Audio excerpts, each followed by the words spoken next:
حضرت عاصم بن ثابت بن قیس رضی اللہ تعالیٰ عنہ، آپ نے نا جنگ احد میں بڑی دلیری کے ساتھ آپ لڑے تھے۔ 2 لوگوں کو آپ نے قتل کیا تھا، مصافے اور حارث کو۔ ان کی والدہ سلافہ بنت سعد، سلافہ بنت سعد بڑی مالدار عورت تھی، بڑی تیز تھی۔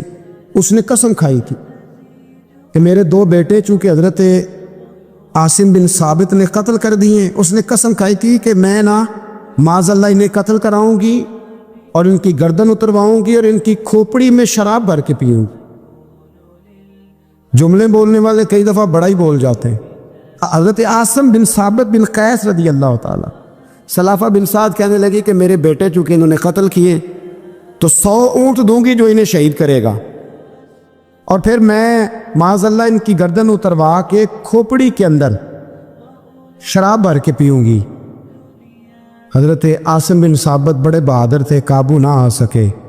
کافروں نے ایک چال چلی کہ مدینے سے کچھ مبلغ مانگے تبلیغ کرنے کے لیے، بطور مبلغ کو مانگا، لیکن رستے میں بددیانتی کی، جھوٹ بولا، ظلم کیا، انہیں گرفتار کیا، اور گرفتار کر کے معاذ اللہ تعالیٰ انہیں بیچنا چاہا۔ حضرت عاصم بن ثابت کہنے لگے میں میدان کا آدمی ہوں، میں قید ہونے سے لڑائی کرنے کو بہتر سمجھتا ہوں، میں کفار کا قیدی ہونے سے شہید ہونے کو فضیلت دوں گا۔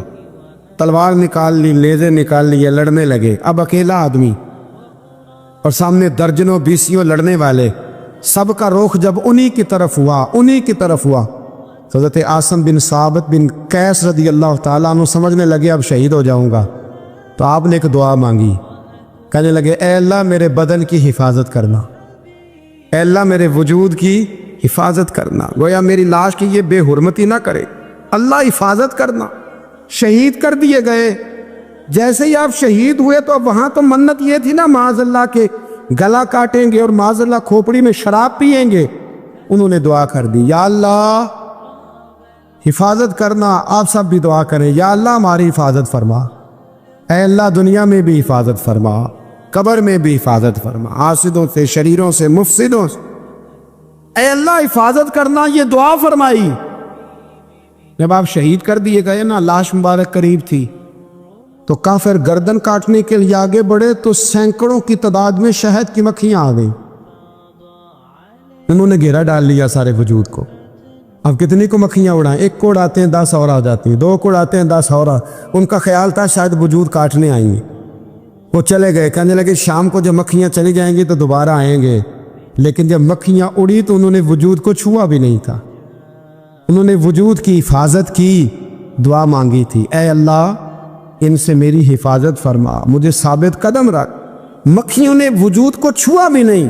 اور جب رات ہوئی تو نہ بادل تھے، نہ پانی تھا، نہ ہوا تھی، لیکن اللہ نے پانی بھیجا، بارش آئی، اور حضرت عاصم بن ثابت کی لاش کو بہا کے لے گئی، وجود بہا کے لے گئی۔ سویرے ڈھونڈتے رہے پر ان کا وجود کسی کو ملا۔ حضرت عمار بن یاسر رضی اللہ تعالیٰ عنہ فرماتے ہیں کہ بڑی تکلیف دیتے۔ حضرت عمار بن یاسر رضی اللہ تعالیٰ عنہ کی جو والدہ ہیں وہ اسلام کی پہلی شہیدہ ہے، حضرت سمیہ ان کا نام تھا، اسلام کی پہلی شہیدہ۔ ان کے زیر ناف ابو جہل نے نیزہ مار کے انہیں شہید کر دی۔ حضرت عمار بن یاسر رضی اللہ تعالیٰ عنہ فرماتے ہیں کہ میرے والد کو اتنی تکلیفیں دی گئیں کہ وہ ان اذیتوں کی وجہ سے دنیا سے پردہ کر گئے۔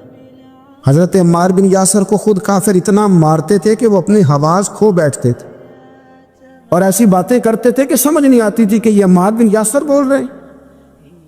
اتنی سخت اذیت دیتے، اتنی سخت۔ دکھ قبول محمد بخشا، راضی رہن پیارے، دکھ قبول محمد بخشا، بس راضی رہن۔ اتنی تکلیف دیتے کہ حضرت عمار بن یاسر حواس کھو بیٹھتے، تکلیف میں آتے، اصحا بڑا برداشت کیا۔ ایک دن میرے رسول پاک تشریف لائے اور حضور نے کہا او آل یاسر میں تمہیں مبارک دینے آیا ہوں، رب کریم نے تمہارے لیے جنت میں مکان بنا دیے ہیں۔ حضور نے تمہارے لیے، اللہ نے تمہارے لیے جنت میں مکانات، تمہیں مبارک ہو، تمہاری اذیتیں، تمہاری تکلیفیں، تمہارے درد، تمہاری راتیں کام آ گئیں، مالک نے تمہارے لیے مکانات بنا دیے ہیں، حالات ٹھیک کر دیے ہیں، طبیعتوں میں بہتری آ گئی ہے۔ میرے محبوب کریم رؤف الرحیم سید عالم نور مجسم شفیع معظم آقا دو عالم صلی اللہ تعالیٰ علیہ وسلم نے انہیں خوشخبری سنا دی۔ حضرت عمار کہتے ہیں پھر حالات بدلے، پھر میں نے جو مجھے اذیتیں دینے والے تھے میں نے انہیں گڑھوں میں گرتے دیکھا۔ آپ فرماتے ہیں ابو جہل کی لاش اٹھانے والا بھی بدر میں کوئی موجود نہ تھا، اور ابو لہب جو مجھے تکلیفیں دیتا تھا وہ مکے کے چوک میں مرا ہوا پڑا تھا، پر کوئی اس کے قریب جانے والا بھی موجود نہ تھا، کوئی نہیں تھا۔ آپ فرماتے ہیں وہ حالات بھی، حضرت عمار کا اپنا کیا حال ہوا؟ حضرت خالد بن ولید رضی اللہ تعالیٰ میں بڑے بہادر ہیں۔ حضور نے فرمایا یہ اللہ کی تلوار ہے، یہ اللہ کی، بڑے بہادر تھے، بڑے شیر دل تھے۔ فرماتے ہیں کبھی معذرت نہیں کرنی پڑی، کبھی جھکنا نہیں پڑا، کبھی کسی کی منت نہیں کی۔ اللہ نے طاقت اتنی عطا فرمائی تھی، ہمت، حوصلہ، صبر، استقامت اتنا دیا، کبھی کسی جگہ پشت نہیں لگی۔ لیکن فرماتے ہیں کسی وجہ سے نا ایک دن میرا عمار بن یاسر کے ساتھ کسی بات پہ اختلاف رائے ہو گیا، جھگڑا ہو گیا۔ توجہ ہے میری بات پر؟ فرماتے ہیں جھگڑا ہو گیا۔ ہمارا پتہ حال کیا ہے؟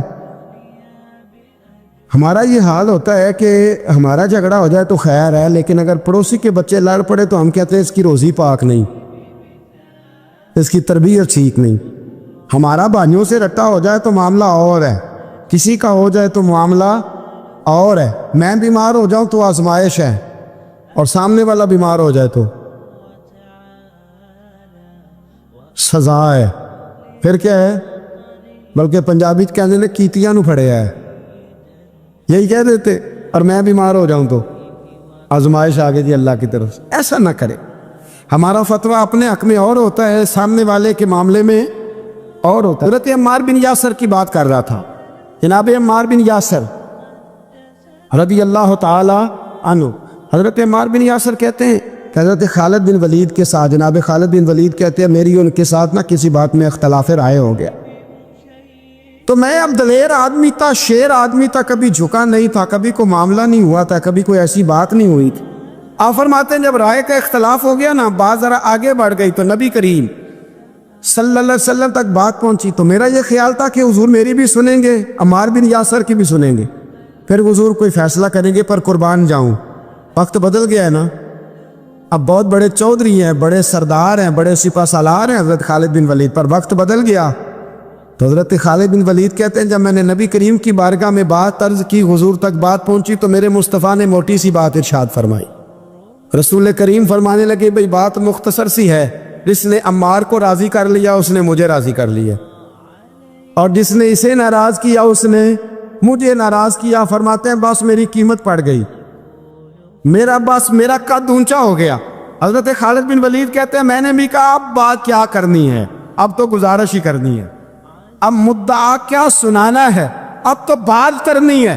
فرماتے میں آگے بڑھا، اور جیسے بھی ہوا میں نے حضرت عمار بن یاسر کو راضی کیا۔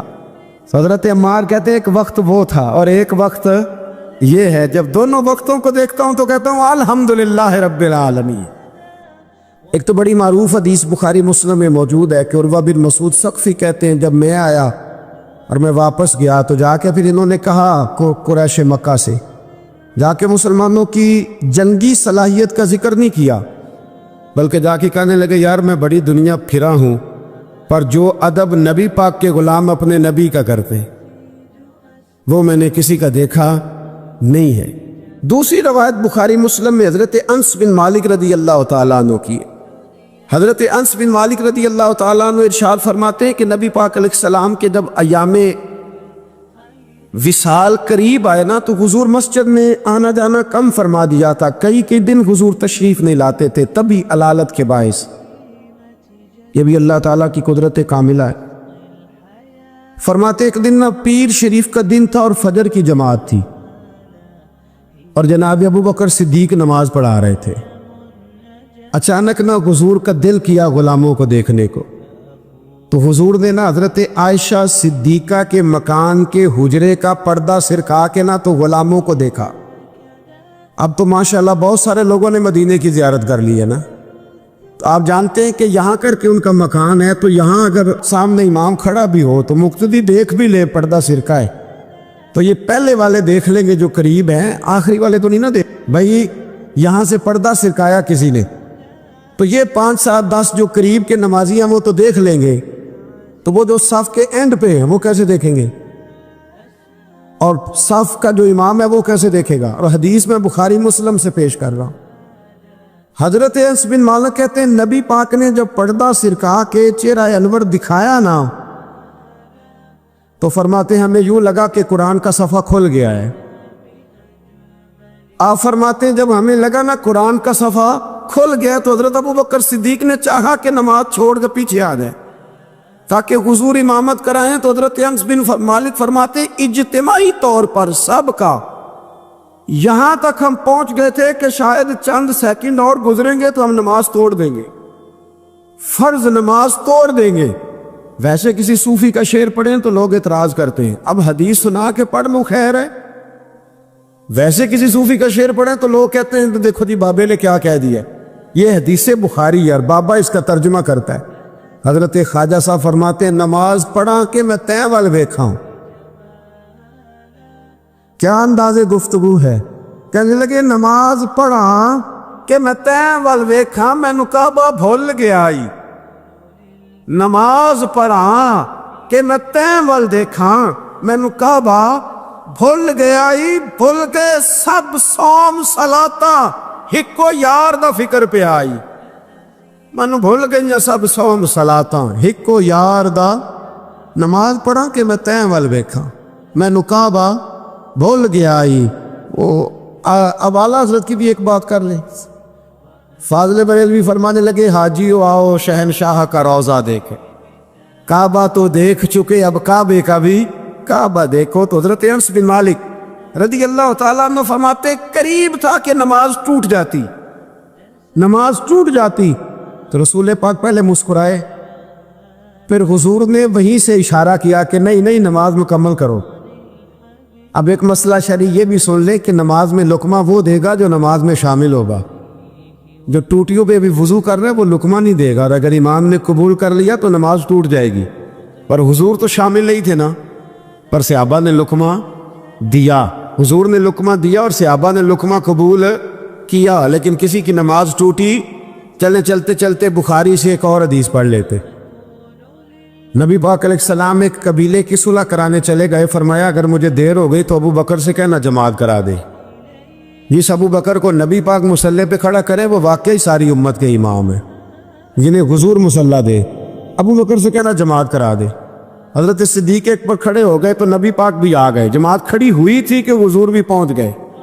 شارحین کہتے 3 5 یا 7 صفیں تھی صحابہ کی، حضور جس صف میں جاتے صحابہ جگہ چھوڑ دیتے، یہ بخاری مسلم ہے، صفیں ٹوٹتی رہی پر نماز کسی کی بھی نہیں ٹوٹی، اور حضور پہلی صف کے پیچھے جا کے کھڑے ہوئے تو حضرت ابو بکر صدیق نے ایک قدم پیچھے اٹھایا، حضور نے اشارہ کیا چل پڑھا نماز، نماز پڑھا کہ میں تیں ول ویکھا مینوں کعبہ بھول گیا آئی، بھول گئے نہیں سب صوم صلاتاں ہکو یار دا فکر پہ آئی۔ 2 3 دفعہ حضور نے اشارہ کیا پر جناب صدیق ایک پر پیچھے ہٹ گئے، حضور مصلی پہ چڑھ نماز پڑھائی، تو نماز کے بعد فرمایا جب میں نے جو کہا تھا، اب لوگ کہتے ہیں حضور نے خود ہی تو کہا ہے، تو حضور فرمانے لگے ابو بکر جب میں نے جو کہا تھا کہ جماعت کراؤ تو کیوں نہیں کرائی، بخاری ہے۔ حضرت صدیق اکبر نے ہاتھ باندھے تو رو پڑے، عرض کرنے لگے حضور اب ابو قحافہ کے بیٹے کی اتنی جرت تو نہیں نا کہ نبی پاک کے مصلی پہ کھڑے ہو کے نماز پڑھائے، حضور پیچھے ہو اور یہ مصلی پہ نماز، اتنی جرت تو نہیں نا۔ تو رسول اللہ کی محبت اصل ایمان، یہ جو محبت ہوتی ہے نا یہ شوق پیدا کرتی ہے، محبت وارفتگی لاتی ہے، محبت جینے کا طریقہ بتاتی ہے، آپ کا نہ دل کرے حضور کا ذکر کرنے، اور جب آپ نبی کریم علیہ السلام کا نام لے تو پتہ چلے کسی خاص الخاص کا ذکر کیا جا رہا ہے، آپ کے چہرے کے تاثرات بتائیں کہ آپ کو مصطفیٰ کریم سے بڑا پیار ہے، آپ نعت سنیں تو آپ کا دل لگے جمے شوق ہو۔ آپ مدینہ ایک صاحب آئے مدینہ شریف سے مجھے ملنے کے لیے واپس آئے تو کہنے لگے حضرت صاحب میں نے ارادہ کیا ہے غریبوں کی مدد کروں گا، یتیموں کی مدد کروں گا، عمرہ میں نے کر لیا۔ میں نے کہا یار یہ بات تیری ٹھیک ہے، نفل حج عمرے سے بہتر تھا غریب کی مدد کرتا، پر تو یہ نہ کہے کہ میں نے اب جانا نہیں، یہ اچھا نہیں لگتا۔ تو کہہ کہ اللہ مجھے بار بار لے جائے، ہر بار لے جائے، وہ تو فلسفہ جو بیان کر رہا ہے وہ ٹھیک ہے، لیکن جو محبت والے معاملات ہیں نا ان میں کوئی کمپرومائز ہو سکتا؟ حضور سے محبت، حضرت ابوبکر صدیق کے ابا جی کلمہ پڑھ گئے تھے جب مکہ فتح ہوا نا، تو حضرت ابو قحافہ نے کلمہ پڑھا، اب وہ مدینہ مکہ مکرمہ میں نبی پاک کی بارگاہ میں کلمہ پڑھنے حاضر ہوئے، جناب صدیق ایک پر بڑے راضی تھے، ان کے بچے بھی مسلمان تھے، بچیاں بھی مسلمان تھیں، پوتے بھی مسلمان تھے، نواسے بھی مسلمان تھے۔ حضرت صدیق ایک پر آج بڑے راضی ہیں کہ دیکھو میرے ابا جی بھی کلمہ پڑھ گئے، بڑے راضی، بڑے راضی، اور اتنے راضی کہ کبھی یہاں بیٹھتے، کبھی وہاں بیٹھتے، کبھی حضرت علی کو بتاتے، کبھی حضرت طلحہ کو بتاتے، کبھی حضرت زبیر کو بتاتے، کبھی عمر فاروق کو، کبھی عثمان غنی۔ یار دیکھا تم نے، اللہ نے کرم کیا، میرے ابا جی بھی مسلمان ہو گئے، اب میری 4 نسلیں حضور کی غلام بن گئی ہیں، کیا بات ہے۔ جب ان کی کیفیت دیکھی نا، قلبی کیفیت، تو نبی کریم صلی اللہ علیہ وسلم نے کہا ابو بکر تمہیں مبارک ہو، ہمارے والد بھی مسلمان ہو گئے۔ جب کہا نا مبارک ہو تو صدیق اکبر رو پڑے، اٹھ کے حضور کے قریب گئے، نبی پاک کا دست مبارک پکڑ کے چوم لیا، عرض کرنے لگے یا رسول اللہ مجھے اللہ کی عزت کی قسم، میرا باپ مسلمان ہوا، میرے کلیجے میں پھول کھل رہے ہیں، دل ٹھنڈا ہو گیا ہے، لیکن حضور میں قسم اٹھا کے کہتا ہوں اگر آپ کے چچاؤں میں سے کوئی کلمہ پڑھ لیتا نا تو مجھے اپنے باپ کے کلمہ پڑھنے سے زیادہ خوشی ہونی تھی۔ اگر آپ کے چچاؤں میں سے کوئی نہیں، سمجھ آئیے آپ کو میری بات، اگر ان میں سے کوئی ابو لہب، ابو سفیان، ابو طالب اور ان سب میں سے کوئی شخص کلمہ پڑھتا، آج مسلمان ہوتا، تو مجھے زیادہ خوشی ہوتی۔ نبی کریم صلی اللہ علیہ وسلم نے جب ان کی طرف غور سے دیکھا تو عرض کرنے لگا یا رسول اللہ صلی اللہ تعالیٰ علیہ وسلم، اصل بات یہ ہے کہ جب اگر چچاؤں میں سے کوئی کلمہ پڑھتا تو آپ نے زیادہ راضی ہونا تھا، اور حضور مجھے اپنے راضی ہونے سے آپ کا راضی ہونا زیادہ اچھا لگتا ہے، آپ کی رضا، آپ کی طبیعت۔ یارو ہم لوگ پتہ کہتے ہیں میں جی بڑا اصول پسند ہوں جی، میں سیدھا سیدھا چلتا ہوں، بھئی اصول پسند اور ہوتا ہے، محبت والا اور ہوتا ہے۔ ایک اقرا بن حابس رضی اللہ تعالیٰ عنہ کہتے ہیں میں نے ایک دن عرض کی یا رسول اللہ آپ بچوں سے بڑا پیار کرتے ہیں، میں تو نہیں کرتا، میں تو ذرا کھینچ کے رکھتا ہوں، ڈانٹ کے رکھتا ہوں۔ تو حضور فرمانے لگے تیرے دل سے اگر اللہ نے رحمت کو کھینچ لیا ہے تو میں کیا کروں، مجھے تو اس نے رحمت للعالمین بنایا ہے۔ اصول پسندی اور ہوتی ہے اور محبت اور ہوتی، ان دونوں میں فرق ہوتا ہے۔ ہم لوگ کہتے ہیں جی میں اصول پسند ہوں جی، پابندی سے نماز پڑھتا ہوں، روزہ سیدھا سیدھا چلتا ہوں جی، میں اس چکر میں نہیں پڑھتا کہ میں غلامی کروں، میں محبت کروں، میں نعت پڑھوں، میں محفل میں جاؤں، یہ کام میں نہیں کرتا۔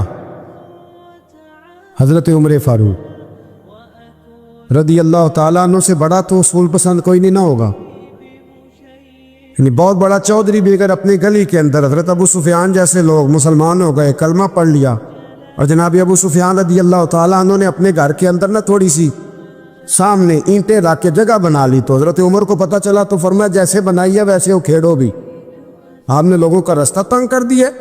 اصول پسند آدمی، اصول کی بات آئے تو بیٹے کو بھی معافی نہیں، کسی کو معافی نہیں، بڑے اصول پسند تھے۔ ایک بھی لوگوں نے کہا عمر تو بڑا اصول پسند ہے، پر یہ مسجد نبی کی گلی میں جو نبی پاک کے چچا حضرت عباس کا پرنالہ لگا ہوا ہے اور وہ سب لوگوں کے کپڑے کیچڑ سے بھر دیتا ہے، وہ پرنالہ نہیں نظر آتا، گلی میں لگا ہے۔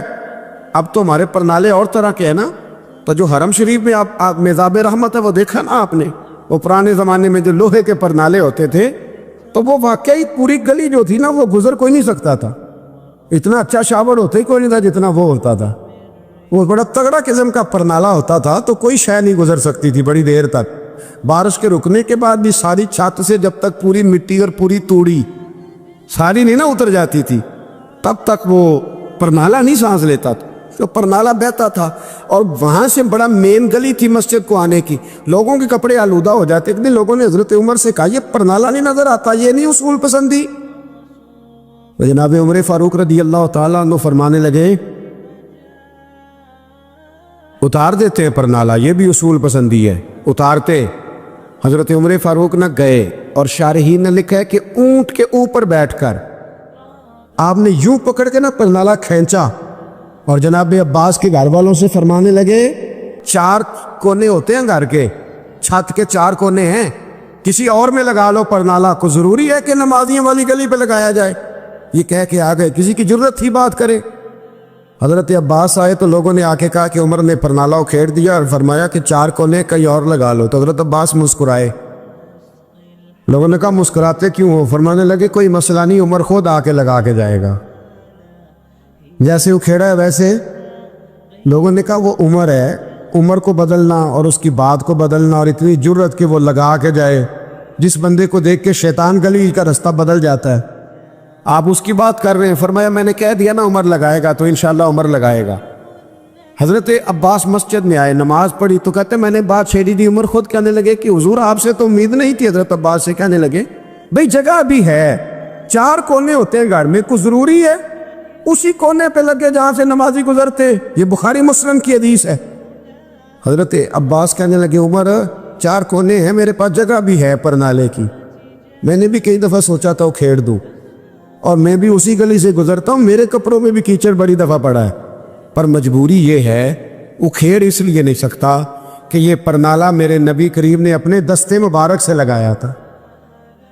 فرمایا میں مکان بنا رہا تھا، چھت بنا رہا تھا، تو حضور اچانک آ گئے، اور کئی لوگ گواہ ہیں اس کے، رسول کریم تشریف لائے اور نبی پاک علیہ السلام نے فرمایا لاؤ چچا تھوڑا میں بھی کرتا ہوں، اور پھر میرے نبی کریم صلی اللہ تعالی علیہ وسلم نے اپنے دستے مبارک سے یہ پرنالہ لگایا تھا۔ کئی دفعہ سوچا ہوں کھیڑ دوں، پھر سوچتا ہوں حضور نے لگایا تھا، لیکن چلو اب تو علت پائی گئی، اب تو سمجھ آ گئی، اصول بن گیا، اب تو اصول بن گیا نا، تو ٹھیک ہے آپ اب اس طرح کرے اکھیڑ دیا تو ٹھیک ہے۔ جناب کہنے لگے پہلے کیوں نہیں بتایا؟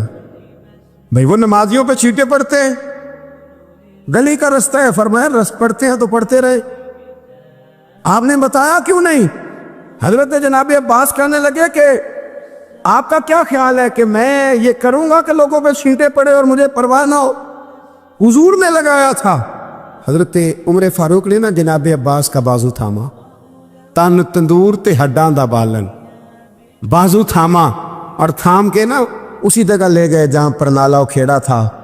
پہلے تو اونٹ پہ چڑھ کے لگایا تھا نا، تو اب کہنے لگے حضرت عباس سے کہ آپ نا میرے کندھوں پہ چڑھ گئے، میرے کندھوں پہ تن تندور تے ہڈاں دا بالن، اسی ہاواں نال تپایا، کپ کپ مکیاں پیڑے کیتے، اتوں عشق پلے تھن لایا، تن دا سالن تے من دی ہانڈی، لون صبر دا پایا، غلام فریدہ وے میں ساری تیری، تینوں اجے یقین نہیں آیا؟